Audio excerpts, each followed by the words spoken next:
வாரியார் சுவாமி சொல்லுவார், இதுக்கு ஒரு சின்ன விளக்கமா, அறம் செய்ய விரும்பு மட்டும் இல்ல, விரும்பி அறம் செய் அப்படின்னு சொல்லுவார். அறம் செய்யணும்னு கிளம்பி போயிட்டு அப்ப இது போதுமா, இதோட குறைச்சு கொடுத்துருக்கலாமே, அல்லது கொடுத்துட்டு வந்ததுக்கு அப்புறமா அதிகமா பண்ணிட்டோமோ அப்படின்னு மனசு கடந்து அலப்பாய கூடாது. அறம் செய்ய விரும்பு, விரும்பி அறம் செய் என்று வாரியார் சுவாமி சொல்லுவார்.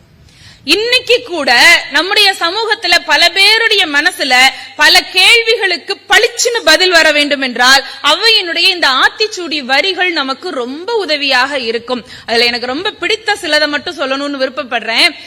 ஊக்கமது கைவிடேல். எவ்வளவு ஏற்றத்தாழ்வுகள் வந்தாலும், எவ்வளவு இன்ப துன்பங்கள் வந்தாலும், எவ்வளவு அவமானங்கள் வந்தாலும், சலிப்புகள் வந்தாலும் கவலைப்படாதே. ஊக்கம் இருக்கக்கூடிய ஒருவனை உலகம் ஒரு நாள் கொண்டாடும் என்று அதற்கு 2 சொற்களிலே மிகப்பெரிய ஆழமான செய்தியை நமக்கு கொடுத்தாள்.